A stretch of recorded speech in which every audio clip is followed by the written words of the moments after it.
Yesterday, the Lakers showed us something that they haven't been able to do before. This year, the Lakers have been a mediocre team, to say the least. Going into the game, they had the worst net rating in the top 10 of the Western Conference, and they beat up on the bad teams and not really beat any of the good teams. And that was the story of their season and why many fans were worried. But against the Celtics, they showed out, put in a defensive performance, beating them 117 to 96. And you guys may be saying the Celtics were in a stretch of 5-7, which is true, and therefore it doesn't matter. Well, I don't think we can write it off, because the Celtics did have all their players healthy, and they're still a great team regardless of if they're tired. And the Lakers showed something different that they haven't showed, which is a full four-quarter performance. The Celtics in this game did not score over 28 points in a quarter. The Lakers have not been able to do that all season. That effort has not been shown. We'd see it for a half, we'd see it for a quarter, but didn't see it like that. And they were up 95 to 70 with 6 minutes left in the game. So they put on a whole lot of points towards the end of this game, and the Lakers were really locked in.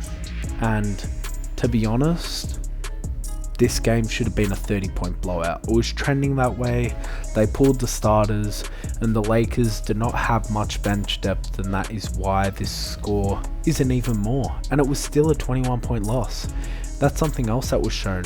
Their net rating was -2 before, now it's -1.3, which is great, but this is 2 blowout wins in a row. These are the only 2 20-point wins, along with the Raptors win earlier on in the season, that they've had all season, which is promising for their season. As long as their defensive rating this year, they've been 21st in the league at 115.4. This game, they kept the defending champs to 96.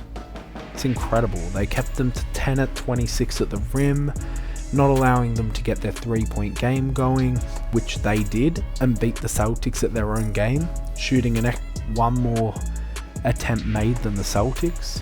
So there's a lot of positives in this game for the Lakers, with Reeves going off, being that third scorer ever since Steelos left. He's been incredible with multiple 30-point games, had that 26-point game, 26-point triple-double against the Warriors on Christmas, had a 30-point game against the Cavs.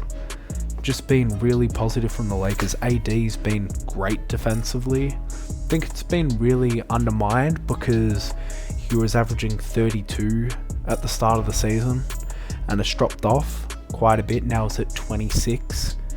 But regardless, it shouldn't undertake from what he's been able to do on the defensive end, and he's still been great offensively. It's just not 30 points a game, and that's been looked down upon. And I saw Shaq the other night didn't even have him in his All-Star reserves, which is criminal. And people are shading him for Defensive Player of the Year, which I feel is wrong. Even though they're the 21st in defense, the Spurs aren't good in defensive rating either. And if we're going to keep it consistent, then we may as well go with the best defense, which is the Oklahoma City Thunder. I guess Lou Dort should win Depoy. No, that's not happening this time because the standards change. But LeBron James also was incredible in this game. Just, I don't know how he does it. He's 40. Able to make those mid-range jumpers, and is playing phenomenal basketball on both ends.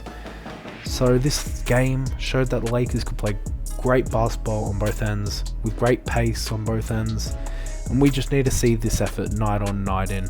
We'll see tomorrow what happens against the Golden State Warriors, and if you want more Lakers content, subscribe, and I'll see you next time.